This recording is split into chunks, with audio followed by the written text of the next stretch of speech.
They say there are doors beneath the Sphinx, sealed tunnels leading to something older than history itself. But Egypt's secrets don't begin there. They stretch across 3,000 years of silence, hidden in tombs, rivers, and whispers of the dead. Every few years, a new scan claims to see empty space below its paw. But is it really empty, or is it waiting? The Great Sphinx of Giza stares eastward, as it has for thousands of years, into the slow rise of the sun. To most, it's a monument, a beautiful ruin of stone. To others, it's a message carved in riddles, its face worn not only by time, but by secrecy itself. The Sphinx is older than the pyramids that surround it, or maybe it isn't.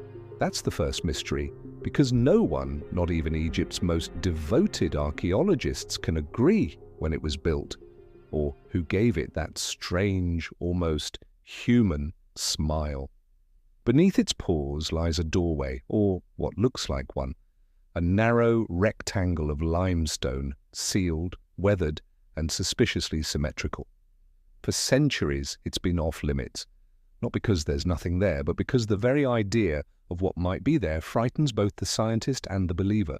In 1991, seismic scans of the plateau revealed something unexpected. Beneath the Sphinx, hidden deep within the bedrock, were hollow spaces, man-made cavities, perfectly geometric. The data suggested there were two, one beneath the left paw, and another directly beneath the body. The discoverers were cautious. They said they were anomalies, not chambers, not rooms. But when you find shapes where there shouldn't be shapes, people start to dream. That's when the whispers began. They called it the Hall of Records, a mythical underground library said to hold the lost history of mankind. A place where every secret, every discovery, and every memory from forgotten civilizations was preserved. According to legend, this hall wasn't built by the Egyptians. It was built long before them, by a civilization older than flood and fire. Some call them the Atlanteans, others the followers of Thoth, who was the god of wisdom, the keeper of writing, language, and truth. Depicted as an ibis-headed scribe, he measured time and memory. Ancient texts say Thoth kept the Book of the Dead, but others whisper of a different book, one that was never meant to be opened by mortal hands. The emerald tablets, they say, hold knowledge of life beyond Earth, of the soul's migration between worlds, of creation itself.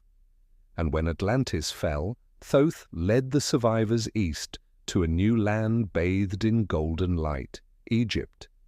There, he hid the records of that lost world beneath the sands, so that one day, when humankind was ready, we might remember who we once were.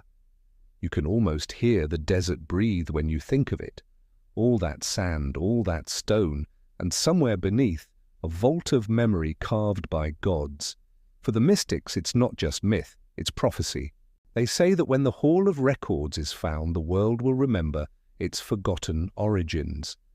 A second dawn of understanding, so will the end of innocence. For the scholars, of course, it's nonsense. The Sphinx, they say, was carved by Pharaoh Khafra around 2500 BCE. It's a monument of devotion, not a map to Atlantis. The chambers, if they exist, are likely tomb shafts or natural fissures in the bedrock. No hidden libraries, no gods, just limestone and sand.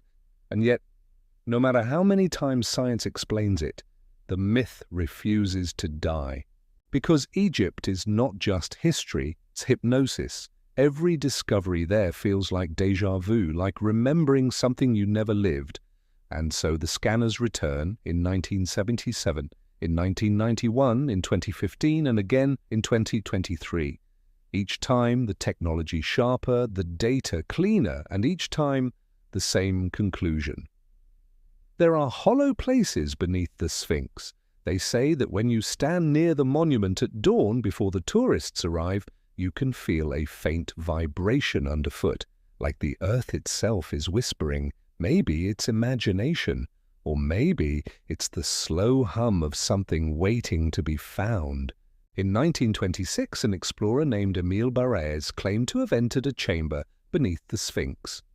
His team excavated tunnels that ran deep into the limestone, but his notes were vague, and later the tunnels were resealed by Egyptian authorities.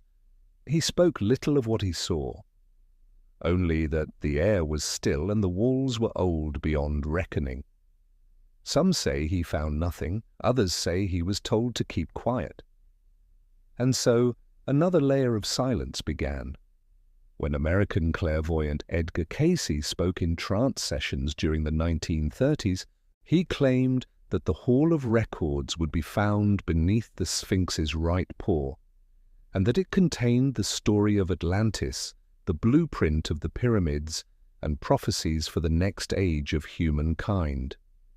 He said it would be uncovered when time itself has ripened, and that those who opened it unprepared would drown in light.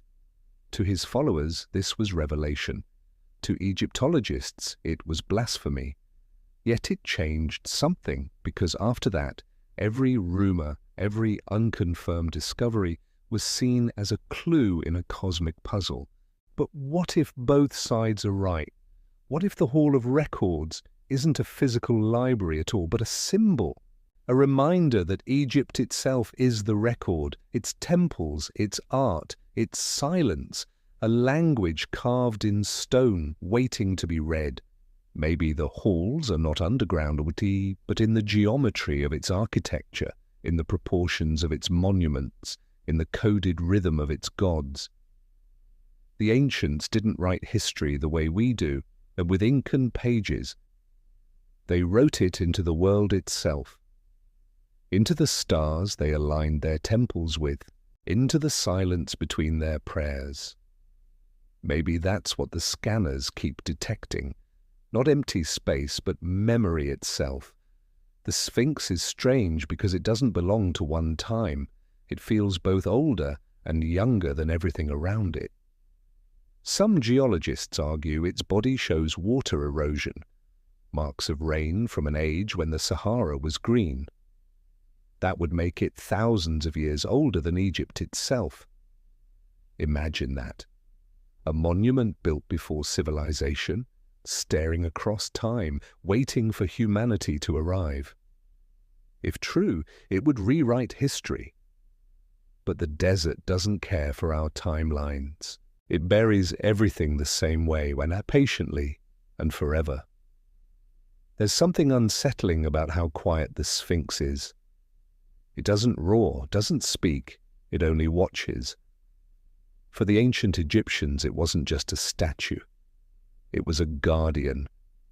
Its silence was not emptiness, but command. They believed that to ask the Sphinx a question was to challenge the gods themselves, and that's what archaeologists, in a way, keep doing, asking questions of something that will never answer. Maybe that's the true curse of Egypt, not death or disease, but the torment of endless curiosity. The Sphinx has survived everything: sandstorms, invasions, earthquakes, even Napoleon's cannon fire. It has been buried up to its neck and dug out again. It has seen the stars drift and realign, and still it waits, half buried, half awake. What other monument lives like that, in both worlds at once? Beneath its paws, archaeologists found a stele, a carved stone tablet from Pharaoh Thutmose IV. It tells of a dream.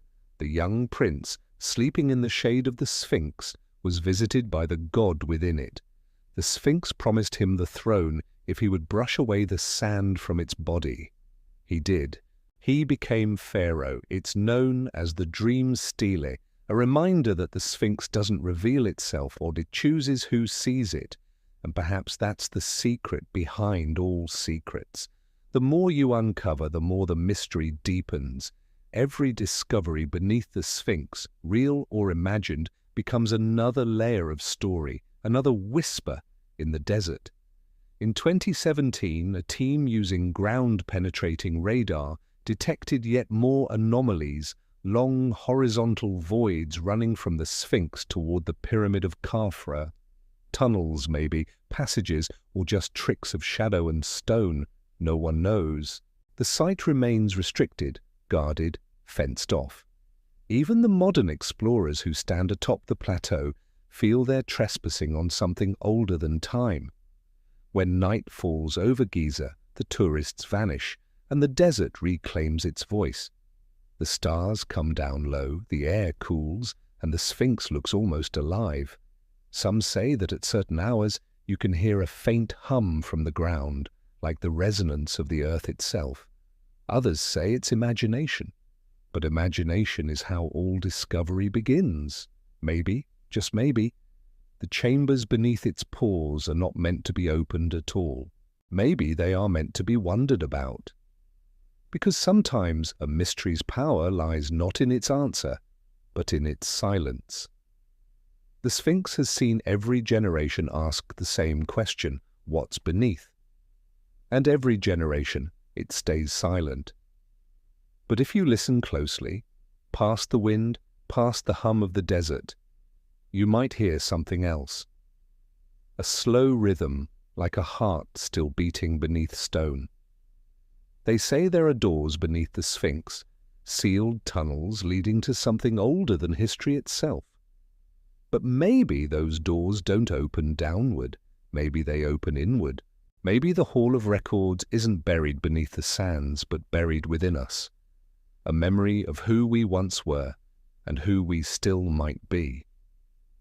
Every few years, a new scan claims to see empty space below its pore. Empty or waiting. The desert has no clock, only patience. And beneath the Sphinx, whatever waits in that silence waits without end. The desert never truly sleeps. Long after the sun sinks and the air cools, something in its stillness remains awake, watching, listening, remembering. Beneath the same moon that once glowed on the face of the Sphinx, another secret waited to be uncovered. The year was 1922, the world was weary after war, and the age of kings was long gone. But deep in the Valley of the Kings, a man named Howard Carter stood before a sealed doorway, his lantern trembling in his hand. What lay beyond would ignite both wonder and dread, the kind of discovery that seems to awaken something ancient that would rather have stayed forgotten. Carter had spent years searching for the tomb of a boy king barely remembered by history, Tutankhamun. His patron, Lord Carnarvon, had grown impatient. Money was running low, and most believed there was nothing left to find. The valley had been plundered for centuries. Grave robbers, archaeologists and explorers had all taken their turn. But Carter was stubborn. He believed the sands still held one more secret. Then one day his workers uncovered a step cut into the rock, and below it another and another. The staircase led down into the darkness, sealed by a wall of limestone. On its surface, faint hieroglyphs whispered a royal name, Tutankhamun. When Carter broke through the seal, the air that escaped had not been breathed for more than 3,000 years. He held a candle to the hole, peered through the narrow space, and when Lord Carnarvon asked if he could see anything, Carter's voice trembled with awe. Yes, wonderful things. Inside were golden beds shaped like animals, chariots, statues, jewelry, and strange containers sealed with resin. Everything glowed in the flickering light, as though time itself had been waiting behind that door. And in the far chamber, nested within a series of gilded coffins, lay the mummy of the boy king himself, his serene face hidden beneath a mask of solid gold. For a moment, the ancient and the modern world touched hands. Photographs were taken, artifacts catalogued, and word of the discovery spread like wildfire. Newspapers called it the greatest find in history. But as the dust settled, whispers began to move through Cairo like wind through reeds. The locals warned that the tomb of the young pharaoh was protected by a curse, an invisible spell placed upon those who disturbed his rest. Carter laughed it off. He was a man of reason, a collector of evidence, not superstition. Yet less than 6 months after the tomb was opened, Lord Carnarvon fell ill with a strange fever.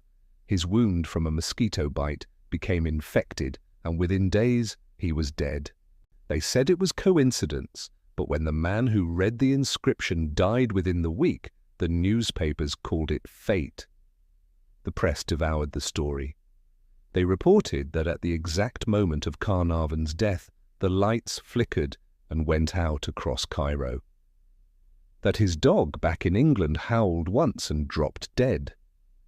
That a thin crescent-shaped wound appeared on Carnarvon's cheek in the same place as the mark on the pharaoh's mummy. The public didn't care if it was true, it felt true, and that was enough. Soon, every archaeologist who sneezed, every assistant who tripped, every messenger who fell ill became another name on the so-called curse list. In reality, most of those involved lived long lives. Carter himself survived for more than a decade after the discovery, dying peacefully in his 60s. But logic doesn't always silence fear, sometimes it amplifies it. The curse of the pharaohs became a legend, one that no amount of data could erase. People wanted to believe that there was something watching from beyond the grave, some unseen hand protecting the dead from the living. And in Egypt, that idea wasn't superstition, it was law. To the ancient Egyptians, magic wasn't a trick or a myth. It was called Heka, the spiritual force woven into the fabric of existence. The gods used it to create the world, and humans could use it to maintain harmony within it. When they carved inscriptions on tomb walls or placed amulets on the dead, they weren't performing rituals for show. They were activating Heka, real power, as real to them as breath or blood. Every curse, every prayer, every spell was an instruction to the universe. And the universe, they believed, listened. The texts on tomb walls often contained warnings, written not to scare grave robbers but to remind the soul that the afterlife was a delicate balance. One inscription reads, "Death shall come on swift wings to him who disturbs the peace of the king." To modern ears, that sounds like a threat. To ancient ones, it was a promise of justice. The pharaoh's tomb was not merely his grave, it was his eternal house. Disturbing it wasn't theft, it was cosmic vandalism. Heka, the power of divine order, would set things right.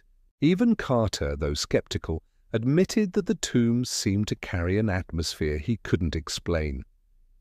He wrote of the strange stillness, the way the air felt thick and charged, as though the place itself remembered what had been done to it. His workers, mostly Egyptian, refused to enter certain chambers alone. They said they heard voices, that the statue's eyes glimmered in the dark. One night, Carter's canary was swallowed by a cobra, a sacred symbol of the pharaoh's power. The press seized on it, calling it an omen. The curse of the pharaohs was no longer a rumor, it was a story the whole world wanted to believe. Science tried to answer. Some researchers suggested that ancient tombs contained toxic molds or bacteria that could sicken intruders. Others proposed that long exposure to decaying materials caused respiratory illnesses. Statistically, the deaths of a few team members were unremarkable, coincidences amplified by fear. But still the idea persisted because reason can't undo emotion. When you spend enough time among the dead, it's hard not to feel their presence. Even in the modern age, archaeologists working in Egypt speak cautiously about these things. They don't use the word curse, but they respect the power of the tombs. The Egyptians understood something we've mostly forgotten, that belief itself shapes reality. If you believe a place is sacred, it becomes sacred. If you believe it's cursed, that energy lingers, invisible but heavy. Heka is not just ancient magic, it's consciousness. The living and the dead still share the same field, rippling with memory. Lord Carnarvon's death, sensationalized though it was, did something remarkable. It reawakened the world's awe for ancient Egypt, not just as a civilization of stone and gold, but as a culture that never stopped believing in the unseen. People who had dismissed the past as primitive began to wonder if perhaps the ancients knew something we didn't. The curse became a bridge connecting two eras, our age of analysis and their age of faith. When Carter finally finished cataloguing the contents of the tomb, he found something curious among the treasures, a small plaque bearing hieroglyphs roughly translated as, "I have protected this place. I will destroy all who cross it with fire and water." It may have been metaphorical, a poetic invocation of protection. But the world, still haunted by Carnarvon's death, took it literally. Reporters called it the death warning.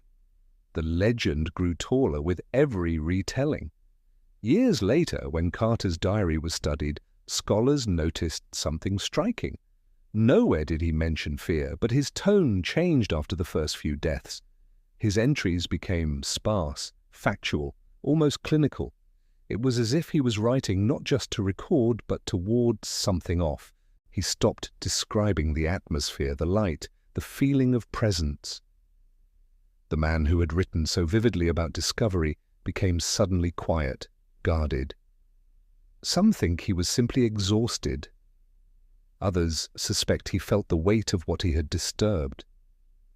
The truth is, the tomb of Tutankhamun is both a marvel and a mirror. It reflects whatever you bring into it: curiosity, greed, reverence, fear. To the rationale, it is an archaeological wonder. To the spiritual, a doorway to eternity. And to those who feel both awe and dread in equal measure, it's a reminder that history isn't dead.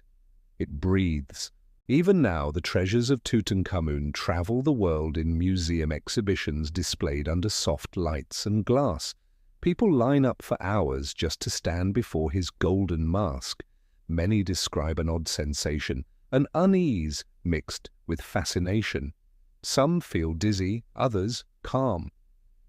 It's as if the boy king still commands attention, still radiates the same Heka that once guarded his tomb. Perhaps the curse was never about punishment, but preservation, a force that keeps memory alive through fear and wonder. The Egyptians believed that to speak the name of the dead was to make them live again. Every time someone whispers Tutankhamun, his spirit stirs a little, drawn back into the world of light. Maybe that's the real curse, that the kings who sought eternal rest can never sleep because we will never stop calling their names. The rational mind wants closure. It wants to measure and define, but Egypt resists that. It invites you to stand before the impossible and simply feel its weight. The curse of the Pharaohs is not a spell cast on intruders. It's a mirror held up to mortality. It reminds us that death is not an ending but an exchange, our time for theirs, our questions for their silence. And maybe that's why the story endures. Because in a world obsessed with progress, there's comfort in knowing that some mysteries remain untouched. The tomb of the boy king still rests in the valley, guarded by stone walls and centuries of dust. The candles have gone out, the tools have rusted, and yet the feeling lingers that somewhere inside the air is still thick with Heka, still charged with the will of those who refuse to be forgotten. If you listen closely to the recordings of Carter's first words, his awe, his trembling voice, you can almost hear it too. The sense that he wasn't just opening a door, but crossing a threshold.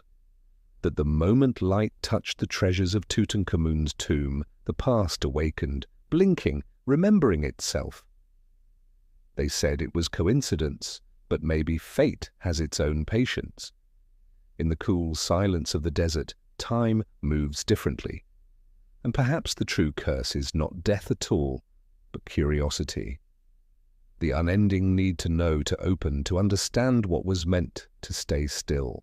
The Sphinx keeps its secrets beneath the sand. Tutankhamun keeps his beneath gold. And we, the living, keep ours within the restless space between them, where reason and myth meet and wonder refuses to sleep. The desert silence lingered long after Carter sealed the tomb. The Valley of the Kings faded into dusk, and the sands stretched outward once more, toward another place, older still, where stone hid a different kind of secret. South of Cairo, where the Fayum oasis begins to shimmer like a mirage, lies the buried memory of something the ancients called the Labyrinth. Few travelers visit it now, even fewer understand what might be resting beneath its dust. But thousands of years ago it was said to be the most extraordinary structure ever built by human hands. Herodotus, the Greek historian who saw it with his own eyes, wrote that it surpassed even the pyramids. He claimed to have walked its halls and lost his sense of direction entirely, turn after turn, door after door, a maze beneath the desert sun, built for kings who sought to escape death by confusing it. If the ancient texts are to be believed, the Labyrinth of Hawara was not a tomb, not a temple, but something between both, a city for the dead, a map of eternity carved in stone. Herodotus described it as vast beyond comprehension, containing 3,000 rooms, half above ground and half below. It was filled with carved pillars, sacred chambers, and countless passages leading into the earth. At its center lay a single secret, the tomb of a pharaoh who ruled during the 12th dynasty, Amenemhat III. But even he was said to be only one of many who slept there.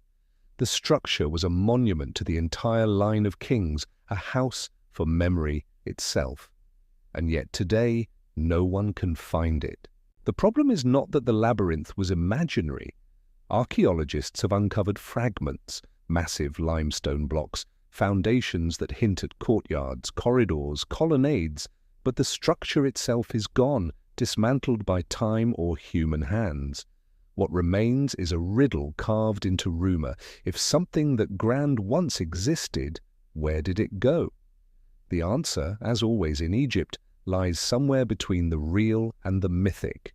Some say it sank into the flooded earth when the Nile changed course. Others whisper that it was intentionally buried, its secrets entombed underwater to keep them from thieves or from the curious.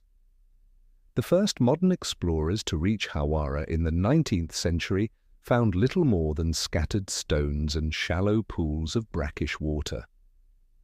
The area sits on low ground near the Fayum Depression, where the Nile once overflowed each year. The water table there is high and excavation is treacherous.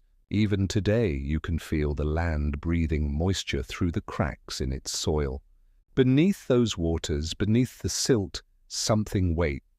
Whether it's the lost halls of Amenemhat or only his shadow, no one can say. But the scale of the ruins suggests that the legends weren't exaggerations. The fragments are immense, their alignments deliberate, as though part of a grand pattern now erased by centuries of flood and sand. In the mid-1800s, the English archaeologist Flinders Petrie came to Hawara. He was skeptical of Herodotus's account, too grand, too dramatic, but the more he dug, the more uneasy he became. He uncovered foundations so massive they seemed to belong to a city rather than a single building. He found fragments of statues, carved blocks inscribed with the names of kings, traces of walls that turned abruptly and vanished into mud. The deeper he dug, the wetter the ground became, until his tools hit water and refused to go further. Beneath that layer, his instruments echoed as if striking hollow space. Petrie paused his work and noted in his journal that it felt as though a great emptiness lay underfoot. Later researchers using ground-penetrating radar would report similar anomalies, voids beneath the ruins, tunnels stretching outward toward the desert's edge. Yet every attempt to reach them ends the same way. The water rises and the desert closes its throat. Herodotus's description lingers in every report, a labyrinth of 3,000 rooms. If it ever existed, it was built to outlast death itself. He wrote that its builders designed it so that intruders would lose their way forever, walking in circles through endless corridors that mirrored one another. The deeper you went, the less you could tell whether you were descending or ascending, and the air grew still like that of a tomb. Some Egyptologists believe the labyrinth was a symbolic map of the afterlife, a physical manifestation of the journey of the soul through the Duat, the Egyptian underworld. Each corridor might have represented a stage of spiritual passage, each chamber a test of understanding. The structure itself, then, was not just a building, it was a scripture written in stone. The Duat was a place of both terror and transcendence. The soul, upon death, travelled through its dark waters, guided by the sun god Ra, to face trials and guardians before reaching judgment. To navigate it, the Egyptians composed texts like the Book of the Dead, inscribed with spells and instructions. The labyrinth, if it truly existed as described, was that book made real, a human-scale rehearsal of eternity. And like eternity, it defies simple discovery. You cannot excavate a map of the afterlife without confronting the part of yourself that fears getting lost in it. Standing there today, at the edge of the modern village of Hawara, it is difficult to imagine the grandeur that once rose from this plain. The air smells of reeds and salt. Farmers' voices echo across the fields. The ground is uneven, spongy underfoot, but every so often the wind lifts a patch of sand and reveals something carved, an edge of polished limestone, a fragment of inscription, the corner of a wall long swallowed by the earth. You begin to sense that the place is not empty at all, it's sleeping. The locals say the ground hums when the floodwaters recede. The archaeologists dismiss it as groundwater movement, but anyone who's spent a night there can tell you it feels different. It's the kind of hum that seems to come from below, low and steady, like the pulse of something too vast to wake fully. What kind of kings would build such a place? Amenemhat III was known as a ruler obsessed with order, with balance.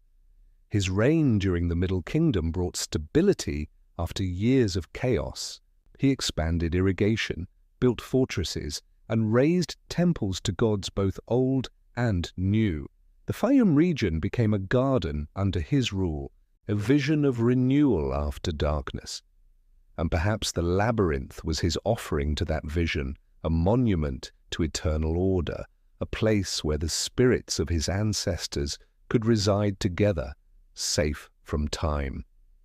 To create such a structure required a mastery of geometry, engineering, and faith that feels almost impossible. Yet the Egyptians were capable of both miracles and illusions, and sometimes it's hard to tell which was which. If the labyrinth truly existed as described, it must have consumed the labor of tens of thousands of workers, each stone carried by hand, each corridor aligned to the stars. Its scale would have rivaled that of the pyramids, but unlike them, it was designed to hide its heart, not display it. Some historians suggest that it served not only as a tomb, but also as an archive, a hall of records for the Middle Kingdom. Scrolls, relics, and royal decrees may have been stored there, guarded by priests who alone knew its paths. When the kingdom declined, the labyrinthine structure may have been sealed, drowned deliberately underwater to keep its contents from invaders. If so, its purpose was fulfilled. It survived by disappearing. Modern technology has added its own layer of mystery. Satellite imagery and subsurface mapping have revealed strange geometric outlines beneath the Fayum basin, angles and rectangles that do not appear natural. Some interpret these as remnants of the labyrinth's foundations, others as natural geological patterns.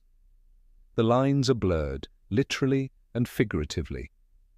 Science and legend overlap like shadows at twilight, and in the absence of certainty, imagination fills the void. It's tempting to picture it still intact below, halls glistening with ancient salt, doorways sealed by calcite, statues gazing through the dark. Imagine torchlight flickering on pillars carved with names long forgotten, the air thick with the smell of stone and water. Perhaps the kings are still there, perfectly preserved, resting in a maze designed to keep even death confused about where to find them. Or perhaps only the idea of them remains, echoing through time like the hum beneath the ground. Egypt has a way of turning memory into matter and matter back into memory until you can't tell which came first. In recent decades, expeditions funded by various foundations have returned to Hawara. They bring sonar equipment, magnetometers, and cautious optimism. Each time, the data reveals anomalies, patterns of density suggesting man-made features, but the conditions make excavation nearly impossible.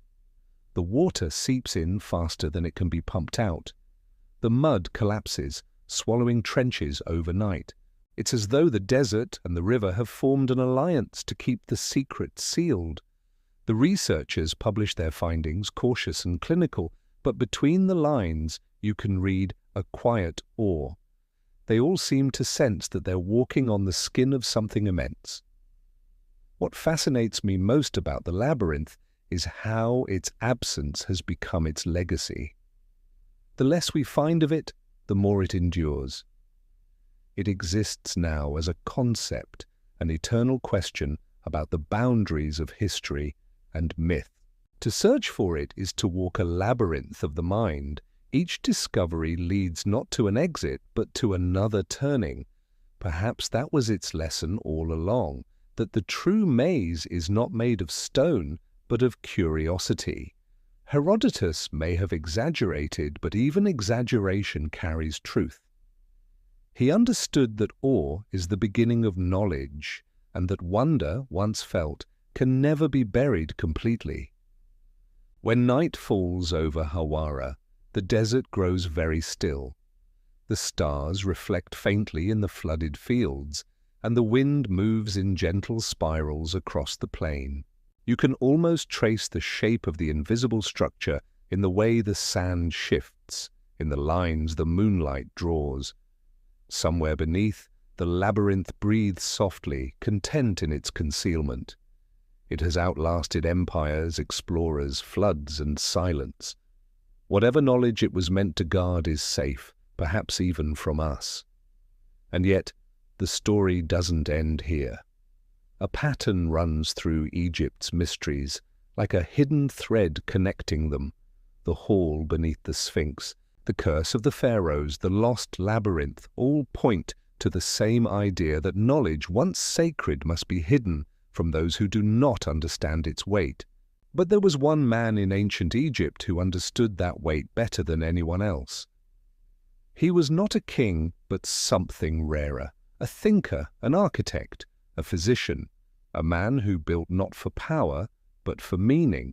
His name was Imhotep.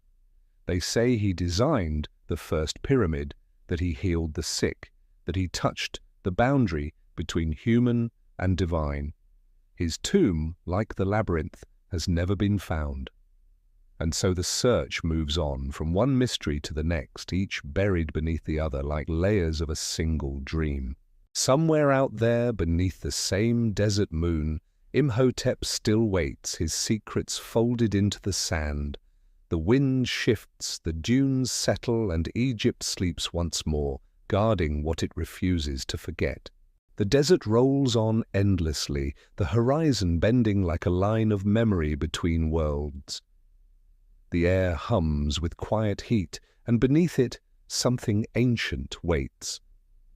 For thousands of years, Egypt has hidden its brightest minds beneath the same sands that once bore their glory.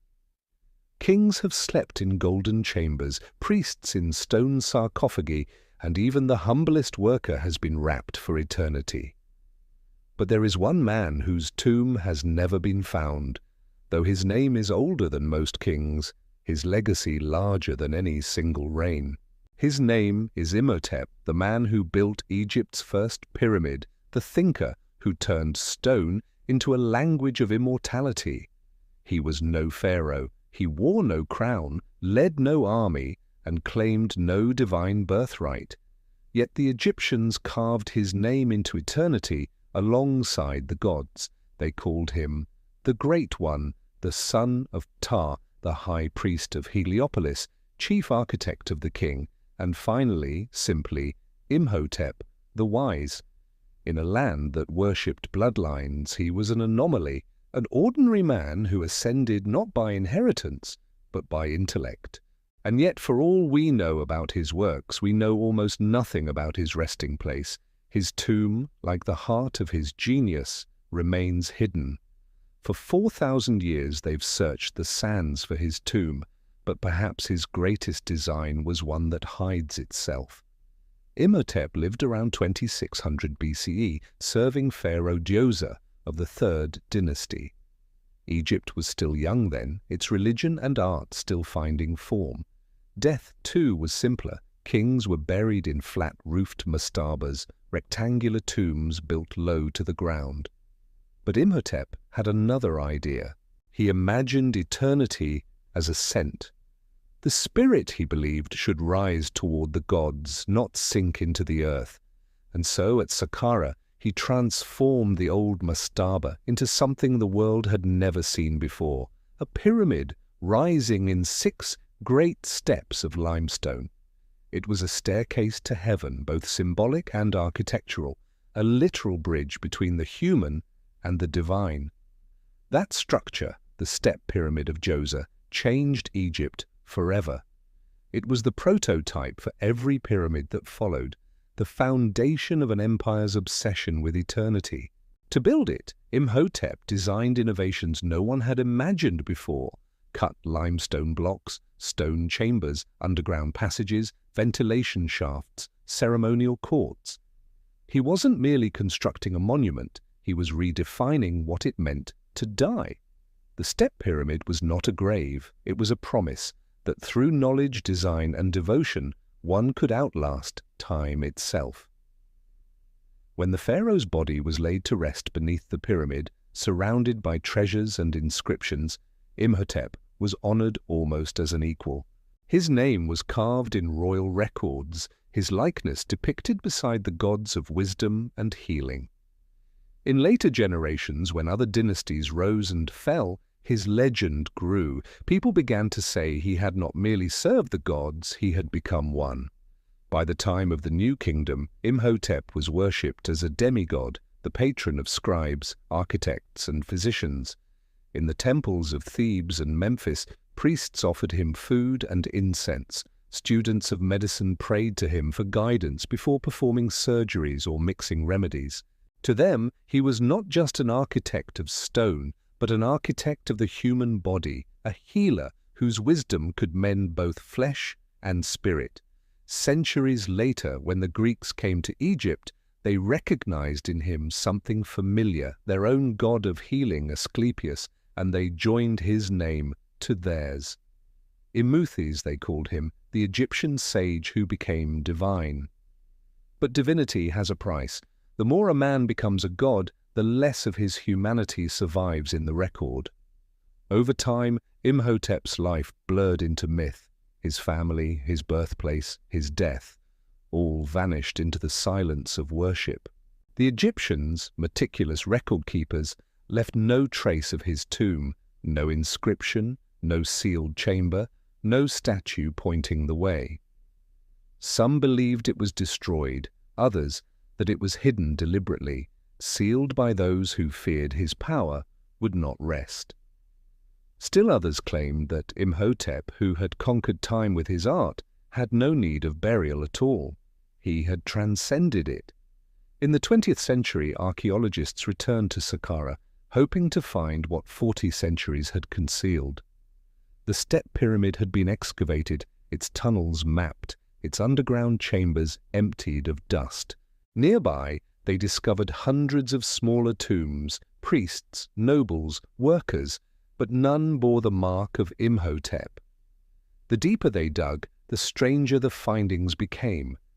Beneath the sands lay vast catacombs filled with the mummified remains of ibises and baboons, animals sacred to Thoth, the god of wisdom, whom Imhotep was said to serve. Inscriptions there invoked both names, Thoth and Imhotep, as twin guardians of knowledge. The labyrinthine tunnels stretched for miles, containing millions of birds offered as sacrifices over centuries. It was as if the site itself had been transformed into a temple of thought, a library written in bones and feathers. Some scholars believe Imhotep's tomb lies somewhere beneath those catacombs, deep in the rock below the step pyramid. Ground-penetrating scans have revealed anomalies, empty voids, deep shafts, but the passages are dangerous, unstable, and easily flooded. No one has yet dared to pursue them fully. Others argue that his tomb lies elsewhere entirely, perhaps beneath the ruins of Memphis, or lost beneath modern Cairo, buried by millennia of urban growth. A few even suggest that his body was never entombed at all, that he was cremated or carried off in secret by his followers. If any of these theories are true, then Imhotep's final masterpiece may have been a tomb that erased itself from history. It's almost poetic. The man who built the first pyramid, the architect of visibility, becomes the most invisible of them all. The man who gave kings eternity takes none for himself. The man who made death a monument vanishes into dust. It's as if he understood that immortality doesn't come from stone, but from memory. That to endure, one must disappear just enough to be sought forever. But the Egyptians believed that those who achieved divine status never truly vanished. Deification was not symbolic, it was transformation. The boundary between man and God was porous, and those who transcended it were absorbed into the cycle of creation. Imhotep, they said, now lived among the gods as a counselor of wisdom. His spirit walked with Thoth, inscribing the fates of kings upon the stars. His name was whispered in healing temples, carved into charms, invoked in sleep. People visited his shrines not to mourn him, but to ask for dreams, visions in which Imhotep appeared to guide them toward cures or revelations. These were called dream oracles, and for nearly 1,000 years, pilgrims came to lie on the floors of his temples, waiting to be touched by wisdom. Some of these dream accounts survive on fragments of papyrus. In one, a man afflicted with blindness prays to Imhotep, falls asleep, and awakens cured. In another, a scribe dreams of the sage handing him a roll of writing, and the next day, the man invents a new mathematical method. Whether myth or metaphor, the stories reveal something profound, that even in death, Imhotep remained a teacher. His presence was not one of terror, like the Pharaohs' curses, but of gentleness. His was a divinity of reason, a reminder that knowledge, not power, is the truest form of immortality. For Egypt, this was radical. Gods were born of chaos, war, creation. Rarely were they born of thought. Imhotep's deification marked a shift in the human imagination, from revering might to revering mind. In him, the Egyptians glimpsed a new kind of god, one who built not to dominate, but to understand. And perhaps that is why his tomb remains hidden. To find it would be to reduce him again to the mortal plane. To let his body rest unseen is to preserve the idea of him as pure intellect, eternal, untouchable, everywhere and nowhere. Every few years, a new expedition announces it might have found Imhotep's resting place. Each time, the sands yield another clue, a seal, a fragment, a false door carved with strange precision. Each time, the trail fades back into silence. The archaeologists sigh and move on, but in their notes you can sense a quiet admiration, even a reverence. They are chasing a ghost, not of flesh, but of thought. As the night deepens over Saqqara, the step pyramid casts its long shadow across the plain. The wind moves through its broken corridors like a sigh. Somewhere beneath it, perhaps deeper than anyone has yet reached, the builder of eternity may lie, perfectly hidden by the very geometry he invented. Or maybe he is nowhere, dispersed in the air, in the idea of the pyramid itself, its angles, its order, its calm defiance of time. The desert doesn't say, it only holds its breath. The stars glint faintly above, the same ones Imhotep studied when he planned his stairway to heaven. Somewhere out there, beyond the reach of the spade or scanner, he waits, architect, healer, thinker, God. And as the wind moves across the plateau, it seems almost to whisper his name, soft and patient, like a secret the world is not yet ready to remember. From the silence of the Sphinx to the sealed tomb of Tutankhamun, from the buried halls of the Labyrinth to the lost resting place of Imhotep, Egypt's mysteries are not stories of death, but of design. Every riddle carved in its stone is a question about the human need to endure, to be remembered, to be understood, to be more than dust. And somewhere in the dark, where the sand meets the stars, another voice begins to stir, a voice belonging to those who built not for kings or gods, but for themselves, dreaming of life beyond the end of time.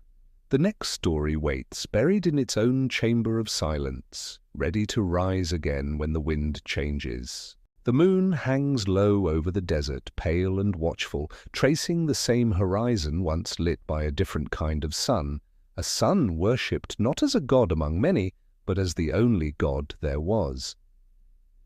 His name was Akhenaten, and he ruled Egypt not with armies or monuments, but with faith, or perhaps obsession. To some he was a visionary who glimpsed a truth the world wasn't ready for.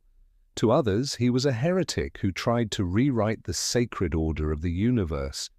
And when he vanished, his city was abandoned, his statues shattered, and his name chiseled from every wall. Yet even now his light lingers, because light leaves traces even in darkness. Akhenaten began his reign around 1353 BCE as Amenhotep IV, son of the powerful pharaoh Amenhotep III. Egypt was at its height, a nation of gold, temples, and gods. The air itself seemed thick with divine names: Amun, Ra, Osiris, Isis, Horus. Each had priests, temples, wealth, and rituals. The system was ancient and unshakable, as eternal as the Nile itself. But somewhere within that perfection, a fracture began to form. The young pharaoh felt the weight of a pantheon that no longer inspired awe, but bureaucracy. The gods had become crowded, their worship mechanical. And so, quietly at first, he began to favor one above all others, the Aten, the radiant disk of the sun. To Akhenaten, Aten was not just another god, it was the source of all life, the visible face of creation. The old gods, with their animal heads and secret rituals, belonged to an age of shadows. The Aten was pure and unhidden, a god you could see each day rising above the horizon. The pharaoh declared that no one but he could speak to Aten directly. The priests of Amun protested, but Akhenaten was no ordinary ruler. He closed their temples, seized their lands, and ordered their names erased. It was the first and only revolution of religion in ancient Egypt, a transformation so radical it rewrote art, language, and daily life. He changed his own name from Amenhotep, Amun is satisfied, to Akhenaten, effective for the Aten. He moved the capital from Thebes to a barren stretch of desert far to the north and built an entirely new city, Akhenaten, the horizon of the sun. It rose from the dust in less than a decade, a city of open courtyards and tall columns bathed in light, unlike anything Egypt had seen. There were no dark temple interiors, no hidden statues of gods. The worship of Aten took place under the open sky, where sunlight streamed unhindered. It was beauty turned into belief. The art of Akhenaten's time mirrored his revolution. Where earlier pharaohs were depicted as perfect and unchanging, Akhenaten appeared strangely human. Elongated face, soft belly, narrow limbs, full lips. His wife, Nefertiti, was portrayed as his equal, standing beside him in poses of tenderness and intimacy. Their daughters played at their feet, their small hands raised to the light. Even the divine Aten was drawn not as a person, but as a golden circle, its rays ending in tiny hands that reached down to bless the royal family. For the first time in Egyptian art, divinity looked gentle, personal, almost fragile. But beauty has its shadows. The city was bright, but it stood apart from the world that had made Egypt strong. The priests of Amun, stripped of power, waited. The people, accustomed to countless gods, felt lost with only one. The daily offerings continued, but something fundamental had changed. The balance, Mak, had been disturbed. Akhenaten's Egypt began to drift from prosperity to isolation. The old gods were silent, but the Aten did not speak either. Only Akhenaten himself claimed to hear its voice, and as the years passed, that voice seemed to grow more demanding. Then, as suddenly as it had risen, the horizon of the sun fell. The records grow faint, the inscriptions incomplete, as if history itself turned away. We do not know exactly how Akhenaten died. Some say he fell ill, others that he was assassinated.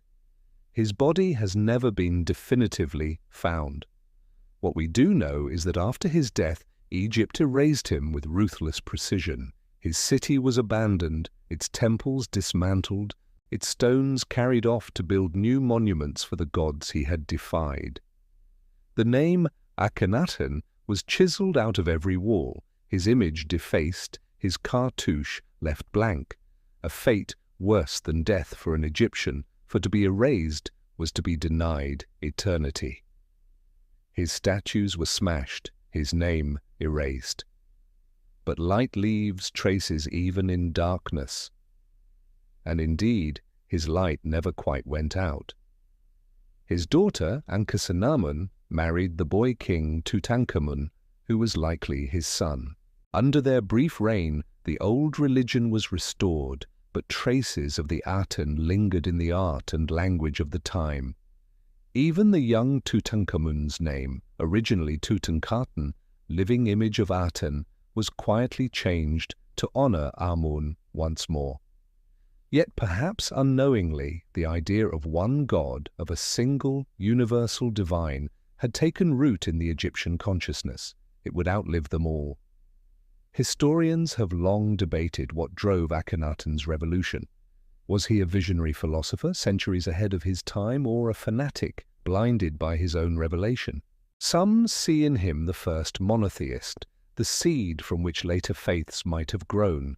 Others see only a political reformer who sought to weaken the priesthood by centralizing power under one god, the god of the pharaoh himself. Perhaps it was both. Perhaps faith and ambition are never truly separate. The Aten may have been his way to reach divinity directly, to replace the chaos of 1,000 myths with the purity of a single light. In the ruins of Akhenaten, modern-day Amarna, archaeologists have found letters, fragments of daily life, and the bones of those who served the city. The art is still there, delicate and strange, full of faces that seem almost to breathe. The city feels frozen in the moment before erasure. You can almost imagine the day they left, the wind scattering papyrus scrolls, the sunlight falling through broken columns, the sound of chisels already beginning their work of forgetting. The Aten still shines there, though, as it does everywhere, indifferent to memory. One fragment found among the ruins bears an inscription scholars call the Great Hymn to the Aten. It reads, "You rise in perfection on the horizon of the sky, living Aten, creator of life. When you shine, all hearts live. When you set, they die." It is perhaps the most beautiful poem of devotion ever written in the ancient world, gentle, philosophical, filled with wonder. And yet the man who wrote it was condemned by the very people it sought to enlighten. There is something hauntingly human in that contradiction, the eternal loneliness of those who see the world differently. Over time, Akhenaten's legend became a cautionary tale. Later, kings portrayed him as a warning against heresy, a figure of chaos. But his image persisted, resurfacing in the shadows of history, in Greek thought, in Hebrew scripture, in every whisper of a single divine source behind creation. Whether directly or by echo, the idea he carried forward, that there is one truth, one light behind all, found its way across ages and continents. Perhaps that is his real immortality. And yet the mystery of his death still draws us back. Was he murdered by priests who could no longer tolerate his defiance? Did his followers bury him secretly to protect him from desecration? Or did his own God abandon him when his mortal body could no longer sustain divine fire? No answer has ever been final. The mummies found at Amarna are ambiguous, broken, reburied, stripped of names. One could be Akhenaten, or none of them could. The sands have no loyalty to certainty. Night falls over Amarna as it has fallen for more than 3,000 years. The desert cools, and the wind passes over the ruins like a sigh. The columns stand half-buried, their carvings faint, but not gone. The sunlight that Akhenaten worshipped is long set, but the dust still glows faintly under the moon, as if remembering. His vision of one God, one light, was both his triumph and his undoing. But perhaps he knew it would be. Perhaps he understood that truth, to survive, must sometimes be broken and scattered, carried by others into new worlds. His statues were smashed, his name erased. But light leaves traces even in darkness. The Aten still rises every morning, indifferent and eternal, pouring warmth across the same horizon where a forgotten pharaoh once knelt in worship. His city is gone, his god renamed, his story half lost. Yet every dawn, as the first rays touch the desert, the light itself remembers him. And perhaps, somewhere beyond the reach of history, that was all he ever wanted, to be part of the sun, forever rising, forever unseen. By the time Akhenaten's sun had set for the last time, Egypt had returned to its familiar rhythm of gods, temples, and tombs. The priests reclaimed their power, and new kings built their monuments to last forever. Yet even in that age of divine restoration, eternity still needed builders, men and women whose names would never be written on temple walls, but whose hands shaped the very chambers where pharaohs would sleep for millennia.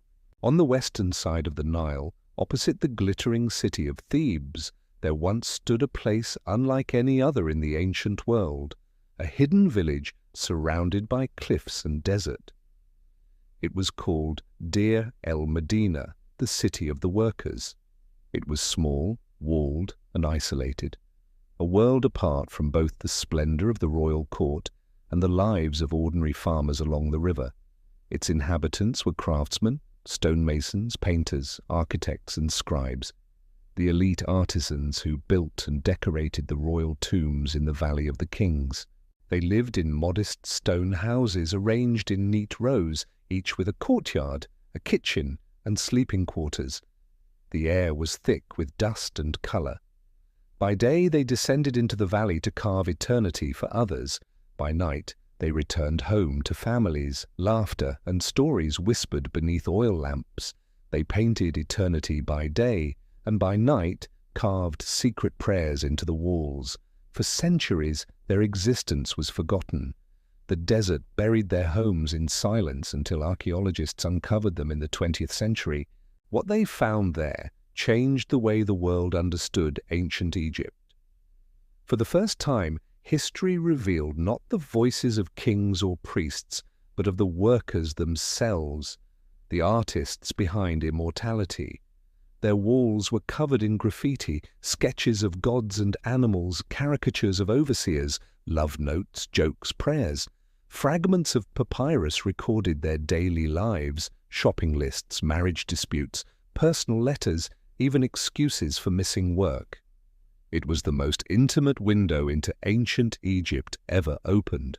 Unlike the sprawling cities of the living, Deir el-Medina was meticulously planned. Its people were chosen and trusted. They knew secrets no outsider could be allowed to share. They alone walked the tunnels that led into the pharaohs' resting places. They alone painted the ceilings with constellations and the walls with spells from the Book of the Dead. Every brushstroke, every chisel mark was an act of devotion as much as labor. They worked in silence, often deep underground, surrounded by images of gods and spirits. Their task was not to question, but to preserve. Yet within that devotion they were still human, tired, proud, and sometimes rebellious. In one of the most astonishing records from the site, we find evidence of the world's first known labor strike.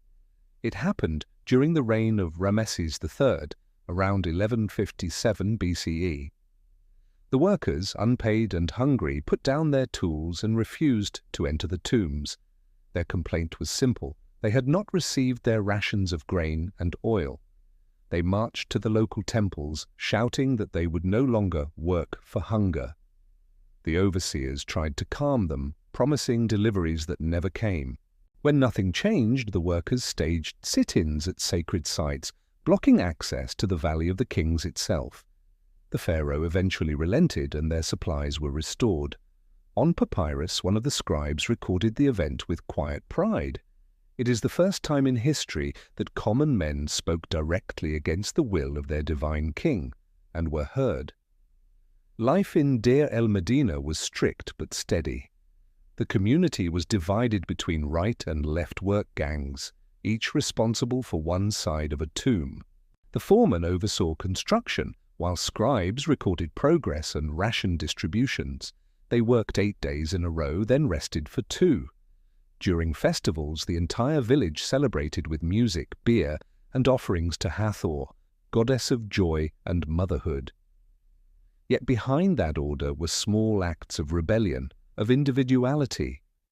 In their spare time, the artisans carved tiny figures from leftover stone, miniature gods, protective amulets, secret idols. Some of these they hid within the tombs, tucked behind paintings or under steps, as if signing their work in invisible ink. The graffiti they left is as haunting as it is human. One drawing shows a cat playing a harp for a goose. Another depicts a pharaoh being served by monkeys, a clear parody of royal life. Yet alongside the humor were prayers and private confessions. One craftsman wrote, "May my hand be steady as I paint the face of Osiris, and may my heart not falter." Another etched into limestone, "I am tired, but my work will last longer than I shall." In those lines, you can hear the quiet dignity of a people who built for gods but lived for one another. The tunnels they worked in were labyrinthine, narrow shafts winding deep into the cliffs, lit only by flickering lamps. Some passages stretched for hundreds of feet, leading to hidden chambers where the walls were alive with color, blues, reds, and golds that still gleam after 3,000 years. The workers painted under the constant threat of collapse, heat, and dust, yet they painted as if guided by faith. Their art was not about beauty alone, but about protection. Every symbol, every hue, every gesture of a god's hand was meant to shield the soul of the king in his journey through the afterlife. To make a mistake was not just a professional failure, it was a spiritual wound. Many of the workers carried small charms inscribed with spells of protection. Some were devoted to the goddess Meretsiga, she who loves silence, guardian of the mountain above the Valley of the Kings. They believed she punished liars and protected the honest. Offerings to her have been found carved into the rock near the village, small shrines, bowls, and written pleas for forgiveness. One reads, "I spoke evil against my brother. I called upon you, Lady of the Peak, and you forgave me." In that confession lies something timeless, the yearning to be seen, to be forgiven, even in a place where no one was supposed to see at all. Over time, the villagers began to carve their own tombs in the nearby cliffs, miniature versions of the royal ones they built for others. They decorated them with the same care, using bright pigments and scenes from daily life. Some show husbands and wives dining together beneath fig trees. Others show craftsmen at work, chisels in hand. For all their devotion to the pharaohs, they wanted immortality too, and in a way they achieved it. Their tombs are among the best preserved in Egypt, their colors still vivid, their names still legible. These were not kings, yet they captured eternity in their own image. When Deir el-Medina was finally abandoned, sometime around the end of the 20th dynasty, it was as though the desert simply swallowed it whole. The houses collapsed inward, the streets filled with sand, and the memory of the workers vanished. The Valley of the Kings fell silent. Centuries passed before anyone set foot there again, but when archaeologists uncovered the village, they found everything preserved: the tools, the beds, the ostraca scribbled with jokes, even the footprints of children in dried mud. It was as if the people had just stepped out for a moment and never returned. Today, standing among the ruins, you can almost feel them. The rhythm of hammer against stone, the murmur of voices, the soft scrape of brushes against plaster. You can imagine the evenings when the men returned home, sharing bread and wine, telling stories beneath a fading sky. Their lives were brief, but their work was eternal. Every time light falls upon the golden face of a pharaoh in his tomb, it touches their labor. Theirs was the invisible art of remembrance, the kind that doesn't bear the artist's name but never fades. Egypt remembers its kings through monuments, but it remembers its people through the things they made. Deir el-Medina is not just a city of workers.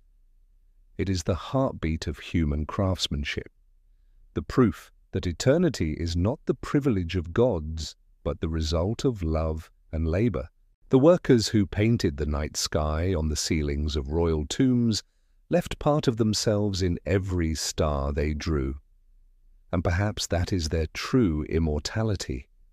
Not in stone, but in the light that still flickers across their colors. As dusk settles over the cliffs of Thebes, the air cools and the sound of the river fades. The walls of Deir el-Medina glow faintly in the last rays of the sun, and for a moment it feels as if the artisans are still at work, chiseling, painting, singing to the gods of silence. The wind sighs through their empty streets like a memory exhaled. And as night falls over the Valley of the Kings, another voice begins to stir, rising from beneath the desert, an echo from a darker, more secret place. It belongs to the missing kings, the buried rulers whose bones and gold vanished without a trace. The next mystery waits for us there, in the sand's unbroken quiet. The story of those who marched into the mist and never returned. Night settles over the Giza plateau like a memory too heavy to fade. The desert holds its breath, the air still warm from the day's heat, the stars mirrored faintly in the pale limestone of the Great Pyramid. It has stood here for more than 4,000 years, older than any empire, older than written philosophy, older than most of the gods who once claimed Egypt. Even now it dwarfs imagination.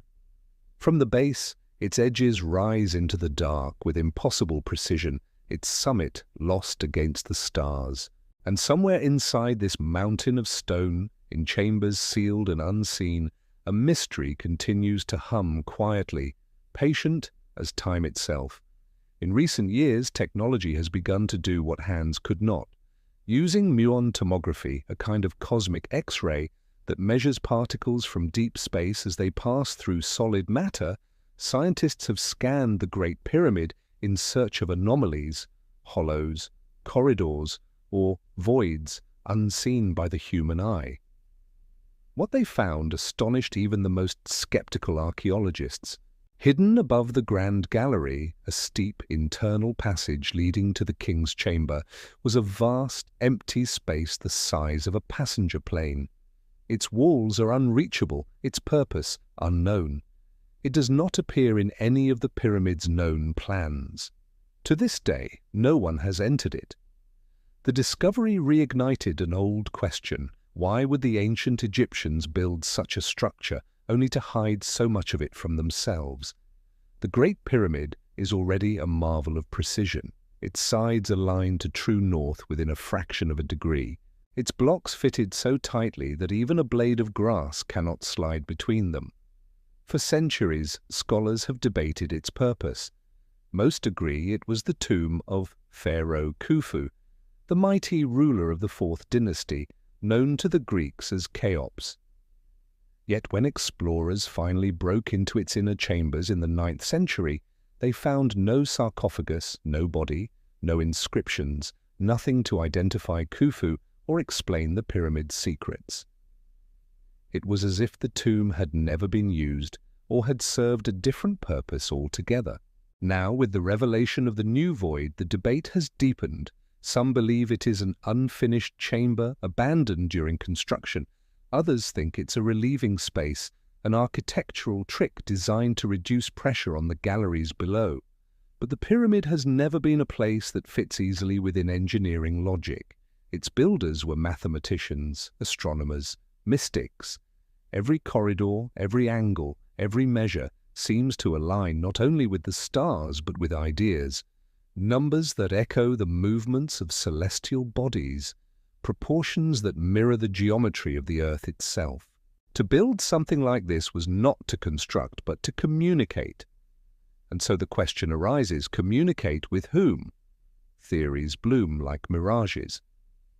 Some claim the void above the Grand Gallery is a hidden burial chamber, perhaps where Khufu's true sarcophagus lies untouched. Others imagine a mechanism, a symbolic or mechanical device meant to guide the soul of the king to the heavens. A few see it as a decoy designed to mislead grave robbers or even to protect a secret room further still, a kind of architectural illusion. But perhaps the most haunting theory is also the simplest, that the void is a message, one written not in words but in silence. If the pyramids are messages, then maybe they were never meant for us, but for whoever comes next. Imagine building something so vast, so immovable that it could outlast flood, fire, and memory. Imagine knowing that everything else, your cities, your language, your gods, would vanish, but that this one shape, this perfect alignment of stone and starlight, would endure. Maybe that is what Khufu intended, not immortality for himself, but a conversation across millennia, a reminder that humanity once reached this far, this high, this perfectly, into the sky. When the pyramid was new, its outer casing of white limestone shone like glass, reflecting the sun so brilliantly that travelers described it as a second horizon. It wasn't simply a monument to death, it was a mirror for the heavens, a stairway of light, a frozen sunrise. The Egyptians called it Akhenaten, the horizon of Khufu. To them, the horizon was not the edge of the world, but the place where this world met the next. Perhaps the void inside, the one the scanners have only now revealed, is a deliberate echo of that idea, a hollow place representing the gap between life and afterlife, known and unknown. For modern scientists, the pyramid remains both a riddle and a lesson in humility. We measure its stones, simulate its acoustics, trace its geometry, and still cannot claim to understand it fully. Its builders worked without steel, without wheels, without modern instruments, and yet they achieved perfection. Each block, some weighing up to 80 tons, was placed with intent. Every hidden passage seems to point somewhere, to a constellation, to a number, to a symbol we no longer grasp. The void above the Grand Gallery is simply the latest whisper from a structure that refuses to be solved. Inside the pyramid, sound travels differently. Those who have entered describe an unnatural stillness, as if the air itself were holding its breath. The chambers amplify whispers, stretch them, turn them into low vibrations that seem to come from the stone itself. Some researchers studying the pyramid's acoustics believe it was designed as a resonant chamber, tuned to the frequencies of the earth. The idea seems mystical, yet the measurements are real. When sound waves are introduced into the king's chamber, they echo at precise harmonic intervals, forming patterns of resonance that ripple through the entire structure. It's as though the pyramid sings just too slowly for us to hear. Was that accidental or deliberate? Ancient Egyptian texts speak of divine breath, the invisible force that animates creation. To them, sound and spirit were one. The word for magic in their language, heka, also meant utterance, the power of speech itself. If the pyramid resonates, perhaps it was meant to. Its structure a kind of sacred instrument, its voids not errors, but notes in a cosmic song. The hidden chamber above the gallery, silent for 4,000 years, might still hum faintly with the same energy that once filled it, vibrating through layers of stone like an eternal heartbeat. But if so, what does it say? Some scholars think the pyramid was never meant to be entered at all. Its sealed passages, its traps, its symmetry, all suggest something meant to be complete in its mystery. To look for meaning inside it might be to miss the message written on its surface. The pyramid is visible from miles away, its shadow stretching across the desert like a sundial of eternity. Perhaps the emptiness inside is the point. Perhaps it mirrors the emptiness at the heart of time, the silence between stars, the pause between breaths. In that sense, the new void is not an answer, but a continuation of the question. For centuries, we've tried to read the pyramids as if they were books, but maybe they're not meant to be read, they're meant to be felt. To stand before one is to feel the scale of something that was never fully human, something built not just to house a body, but to anchor the horizon itself. Khufu, whose name means "he protects," left us no texts, no records, no myths. His reign is known almost entirely through stone. Yet even in that silence, his voice endures. The pyramid itself is his language, geometry as prayer, mass as metaphor. Its hidden chambers are its punctuation marks, its pauses. And now, 4 millennia later, we're still reading it, line by line, layer by layer. Each discovery, a block, a passage, a void, is a syllable of a message we can barely pronounce.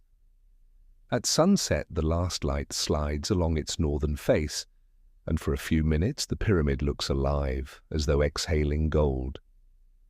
The wind moves through the gaps between stones, whispering a sound like breath.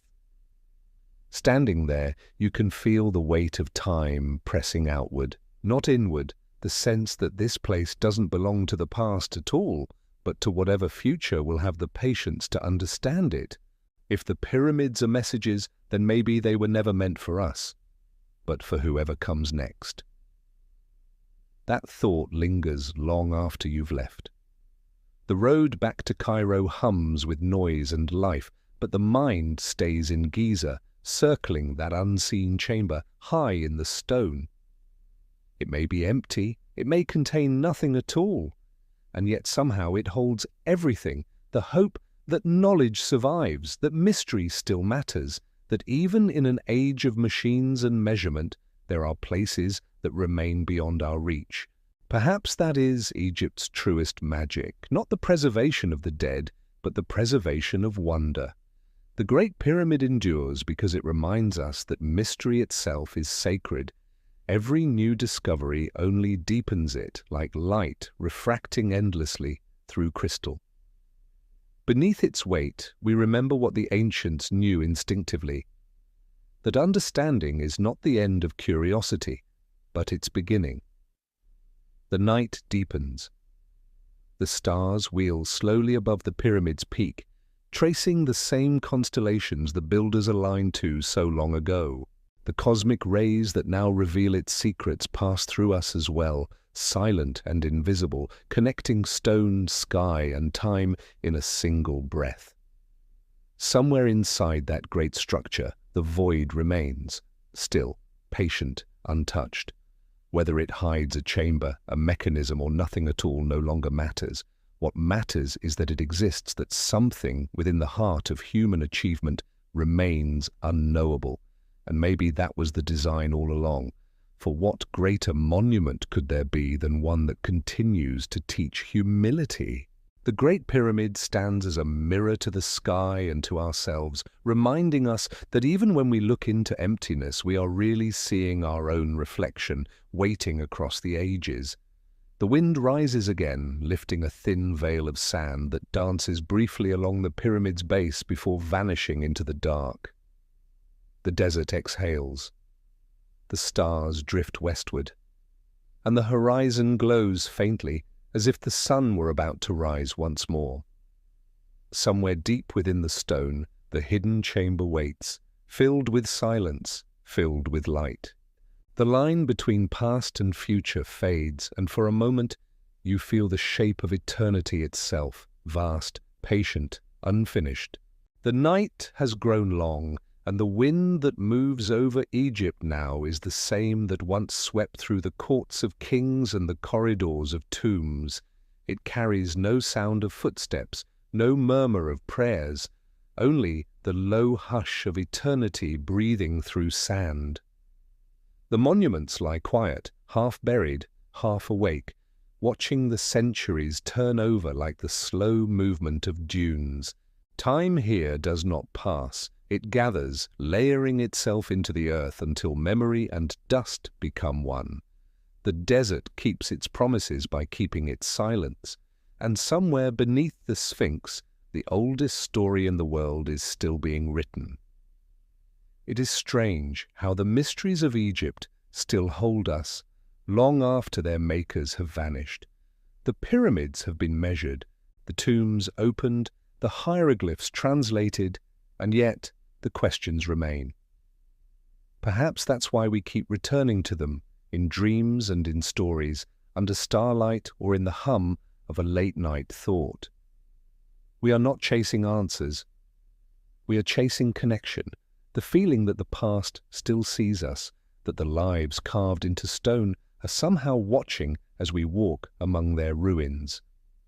We call it curiosity, but maybe it's longing, the desire to be remembered by something that remembers everything.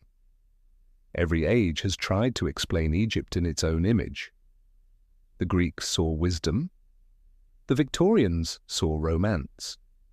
We today see precision and mystery. But beneath all that interpretation, something quieter endures. Egypt's great monuments are not about the dead, they are about persistence. They remind us that memory can be built, that time can be folded into matter, that silence can speak louder than sound. The Sphinx does not tell its secret, but it does not need to. Its very existence is the answer. That meaning outlasts language. When we gaze upon these ruins, we see ourselves reflected back. The kings sought eternity through stone. We seek it through understanding. We study their beliefs, their mathematics, their rituals, and still we find a shadow of our own fears. They feared being forgotten, and so do we. They hoped that death was not an ending, only a change of state, and so do we. The details shift, but the longing is the same, to make something that endures, to leave behind a trace that the wind cannot erase. It is tempting to think of the ancients as distant, their ways alien to us. But their tools were our own hands, their dreams our own unspoken thoughts. They looked at the same sky, traced the same stars, felt the same smallness before the vastness of night. Their mysteries are not foreign, they are familiar. When we listen closely, they sound like our own. The desert does not hurry. It covers and uncovers at its own pace, revealing fragments just long enough for us to wonder before burying them again. Every discovery we make, every tomb, every hidden chamber, is like hearing a single note from a symphony too large to comprehend. Perhaps we are not meant to hear the whole thing. Perhaps we are meant only to listen, to remember that there are still songs beyond our reach. Mystery, after all, is a form of faith. To love a mystery is to believe that there is something beyond knowing, that the world still holds its own secrets. Egypt teaches us that not all truths are meant to be solved. Some are meant to be felt. The Sphinx, the pyramids, the hidden halls, all of them remind us that silence has a purpose. It gives us space to imagine. It leaves room for wonder. Maybe that is the true afterlife the ancients sought, not the survival of the body, but the survival of meaning.